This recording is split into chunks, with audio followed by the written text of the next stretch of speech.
रुदरफोर्ड्स nuclear model of an atom, और ये कब प्रपोज करे? 1911 1911 में।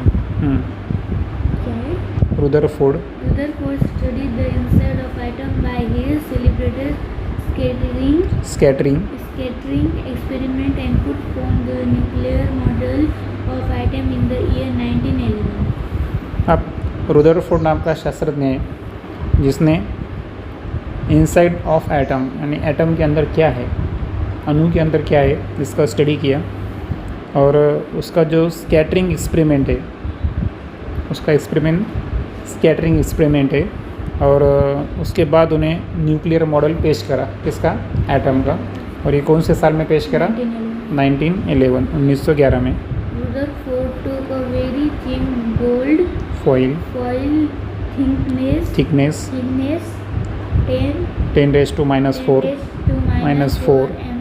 mm millimeter and bombarded it with positively charged alpha particles emitted by a radioactive element। Figure 5.4। अब देखो Rutherford का जो एक्सपेरिमेंट है ना, ये किसके ऊपर आधारित है? गोल्ड फॉइल, दिख रहा है? सोने का पतरा। तो गोल्ड फॉइल पे उसने क्या करा? अल्फ़ा पार्टिकल्स का मारा करा। कौन से पार्टिकल इमिट्स करे? Alpha particles. अब ये जो ऑरेंज कलर की दिख रही है, ये क्या है? फ्लोरेसेंट स्क्रीन है। उसके बाद ये जो स्लिट्स है जिसके अंदर से ये अल्फ़ा पार्टिकल्स एंटर कर रहे हैं। आ रहा समझ में? तो आपको याद रखना है कि जो गोल्ड फॉइल है इसका जो थिकनेस है, तो थिकनेस कितना है? 10⁻⁴ मिलीमीटर। इसका मतलब क्या होता है मालूम क्या? 0.0001 मिलीमीटर। आ रहा समझ में? अभी पॉइंट के बाद 4 डिजिट है इसलिए 10⁻⁴ लिख सकते, कोई अड़चन नहीं। तो ये गोल्ड फॉइल का क्या है? थिकनेस है, और उसके ऊपर जो अल्फ़ा पार्टिकल्स का मारा करे। अब ये अल्फ़ा पार्टिकल की खासियत क्या मालूम है क्या? ये उस पर कौन सा चार्ज रहता? प्लस यानी पॉजिटिव। कौन सा चार्ज रहता? पॉजिटिव चार्ज हमेशा याद रखना है। अल्फ़ा पार्टिकल पे पॉजिटिव चार्ज रहता है। अब आप बोलेंगे कि अल्फ़ा पार्टिकल निकले कहाँ से? तो एक्चुअल अल्फ़ा पार्टिकल इमिट करना, बाहर निकालना, ये किसका काम रहता? Radio active elements. आप बोलेंगे इसका उदाहरण दो, तो मैं बोलूँगा यूरेनियम, थोरियम, रेडियम। ये जो एलिमेंट्स है ये रेडियो एक्टिव एलिमेंट्स है। और रेडियो एक्टिव एलिमेंट की खासियत रहती है कि उनमें से क्या बाहर गिरते? अल्फ़ा पार्टिकल्स बाहर इमिट हो सकते। He observed the path of alpha particles by means of a fluorescent screen around the gold foil। अब उन्होंने क्या किया? अल्फ़ा पार्टिकल का पाथ यानी क्या? मार्ग ढूंढ के निकाला। अब ये ढूंढते टाइम में उन्होंने किसकी मदद ली? गोल्ड फॉइल के अराउंड में क्या प्रेजेंट था? Fluorescent screen. देखो है ये ऑरेंज कलर की फ्लोरोसेंट स्क्रीन है, बराबर। ये फ्लोरोसेंट स्क्रीन की वजह से उनको समझ में आया कि अल्फ़ा पार्टिकल इस दिशा में ट्रैवलिंग कर रहे हैं। It was expected that the alpha particles would get reflected from the gold foil if the positively charged mass were evenly distributed inside the atoms। अब उनको उम्मीद क्या थी कि जो अल्फ़ा पार्टिकल है ये गोल्ड फॉइल पे से क्या होंगे? रिफ्लेक्ट होंगे। रिफ्लेक्ट यानी परावर्तित। रिफ्लेक्टेड यानी क्या?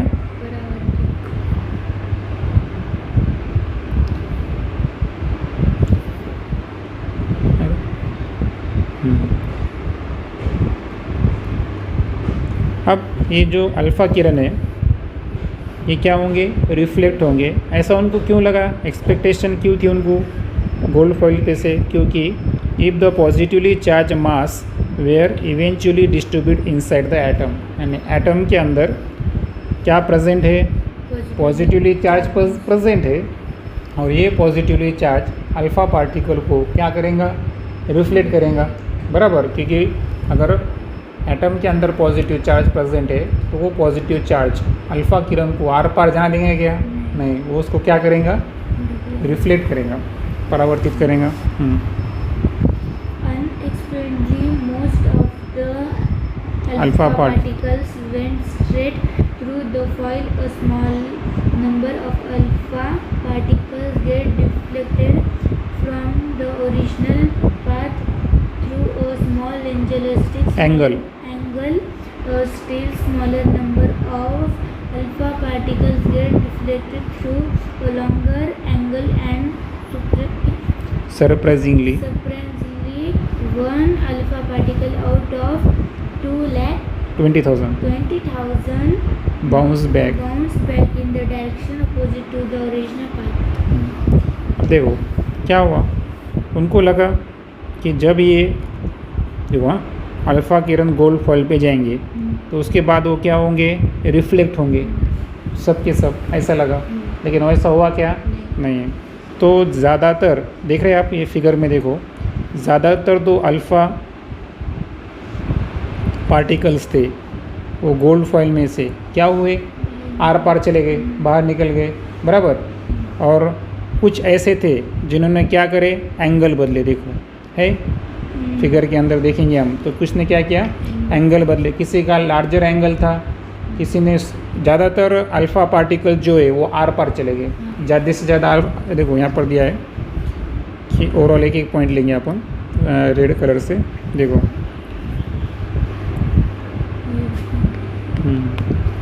कि most of the alpha particles कैसे पास हुए? वो स्ट्रेट, यानी पूरी तरह आर पर चले गए ज़्यादातर अल्फ़ा पार्टिकल्स। उसके बाद थोड़े से नंबर में अल्फ़ा पार्टिकल्स, इनका क्या हुआ?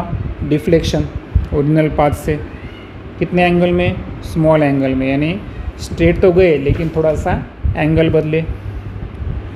बहुत कम अल्फ़ा पार्टिकल्स थे कि जो लार्ज एंगल में जिनका क्या हुआ? डिफ्लेक्शन हुआ, जैसे कि ये वाले। और 20,000 में से एक ही अल्फ़ा पार्टिकल था जो बाउंस बैक हुआ, यानी जैसा आया था वैसा गया। यानी यहाँ से निकले कितने? समझो 20,000 अगर निकले होंगे तो रिटर्न आने वाला सिर्फ कितना था? एक ही था। ज़्यादातर अल्फ़ा पार्टिकल्स कैसे गए? आर पार चले गए। उसमें से थोड़े बहुत ने क्या किया? एंगल स्मॉल चेंज किया। बहुत ही कम थे जिन्होंने स्मॉल एंगल चेंज करे, और 20,000 में से सिर्फ एक ही अल्फ़ा पार्टिकल था जो क्या हुआ?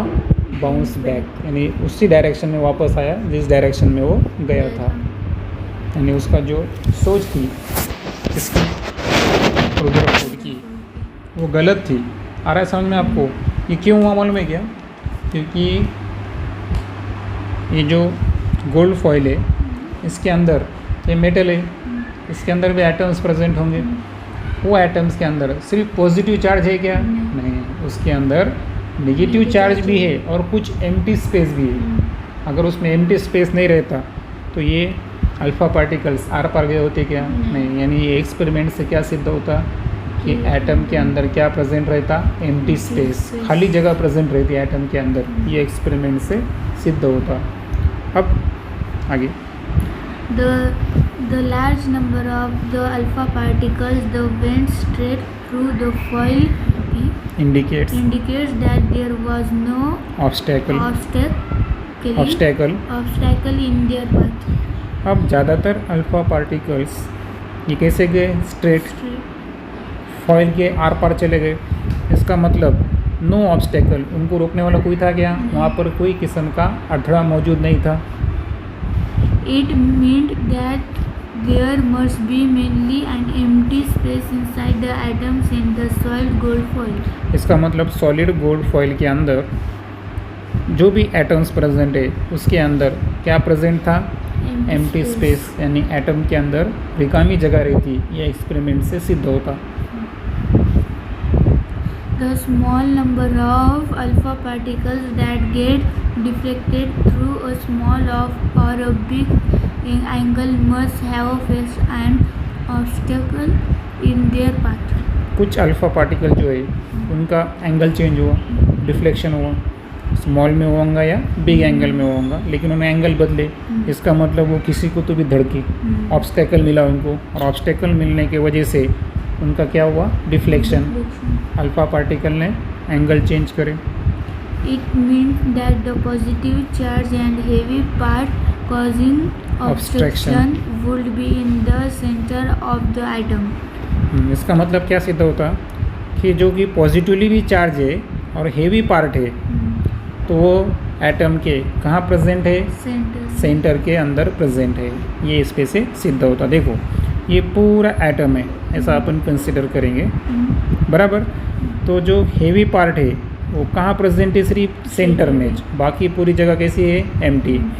अब देखो अगर कोई रेज जो है ये ऑब्स्टेकल को धड़कती है तो आर पार जाएंगी क्या, नहीं, उसका क्या होगा, डिफ्लेक्शन, एंगल चेंज करेगा वो। लेकिन अब देखो ये वाली इनको कोई ऑब्स्टेकल मिला क्या, नहीं, ऑब्स्टेकल नहीं मिलने की वजह से ये कैसे पास हुए, आर पार गए। अब समझ में आ रहा है आपके, यानी अगर अल्फ़ा पार्टिकल को कोई रोक सकता है तो वो क्या है, पॉजिटिवली चार्ज। अगर अल्फ़ा पार्टिकल रुकते नहीं, इसका मतलब वो एटम में क्या प्रेजेंट है, एम्प्टी स्पेस, खाली जगह प्रेजेंट है। From this, Rutherford put forth a nuclear model for atom as follows. और अब हम देखेंगे कि इस किस्म से रुदरफोर्ड ने क्या किए, न्यूक्लियर मॉडल प्रेजेंट करें कि एटम की रचना कैसी है, उस संदर्भ में न्यूक्लियर मॉडल पेश करें। अब एक एक चीज़ देखेंगे हम। There is a positively charged nucleus as center of an atom. देखो अभी आप उन्हें फिगर देखे थे ऐसी, बराबर, और उसके सेंटर में क्या प्रेजेंट था, पॉजिटिव चार्ज। तो अब जो कौन है, रुदरफोर्ड है, उनका बोलना है कि ये जो पॉजिटिवली चार्ज दिखाया है एटम के अंदर, उसको उन्होंने क्या नाम दिया, न्यूक्लियस। और ये न्यूक्लियस का वैशिष्ट्य है कि वो क्या रहता है, पॉजिटिवली चार्ज, और कहाँ पर प्रेजेंट रहता हुआ एटम के सेंटर में, केंद्र में प्रेजेंट रहता।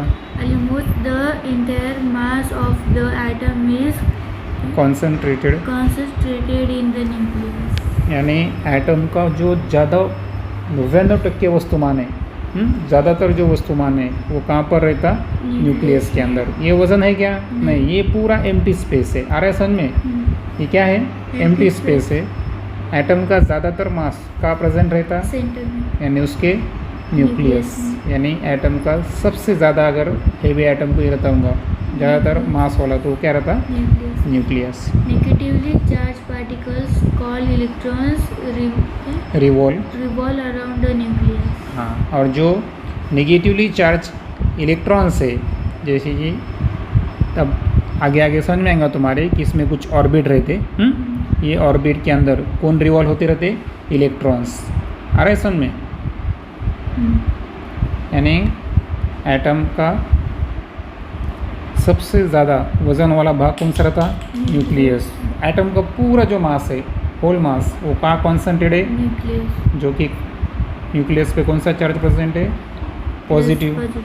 और न्यूक्लियस के सबोताल में ये अलग अलग कक्षा रहते, और एक कक्षा में कौन रिवॉल्व होते, इलेक्ट्रॉन। और इलेक्ट्रॉन पर कौन सा चार्ज रहता, नेगेटिव। ये तो हमने ऑलरेडी पढ़े, थॉमसन ने बताया। The total negative charge on all the electron is equal to the positive charge on the nucleus. यानी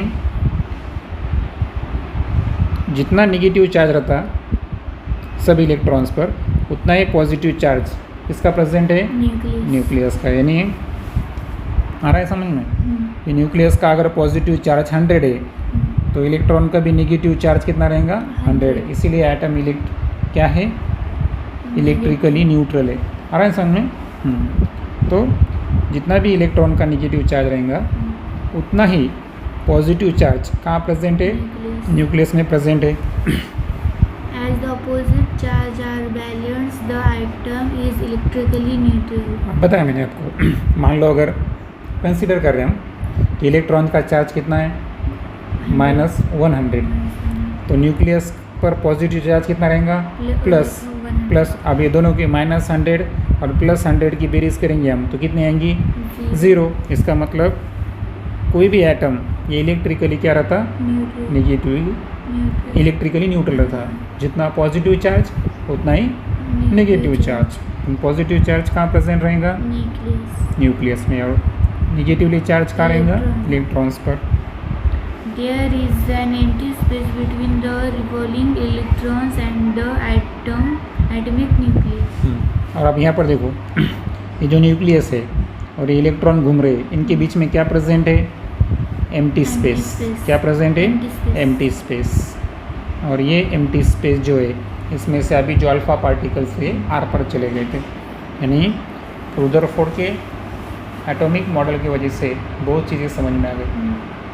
आ रहा है समझ में, क्या क्या समझ में आया कि एटम के अंदर एम्प्टी स्पेस रहता, न्यूक्लियस जो कि सेंटर में रहता, और 99% मास जो है ये कहाँ पर रहता, न्यूक्लियस में रहता। होल मास जो एटम का ये न्यूक्लियस पे रहता। अलग अलग कक्षा में कौन रिवॉल्व करते, इलेक्ट्रॉन। इलेक्ट्रॉन पर कौन सा चार्ज है, नेगेटिव, और उतना ही चार्ज किस पे, पॉजिटिव चार्ज कितना किस पे प्रेजेंट रहता, न्यूक्लियस पे। जितना नेगेटिव चार्ज पॉजिटिव चार्ज, इसलिए एटम इलेक्ट्रिकली क्या रहते, न्यूट्रल।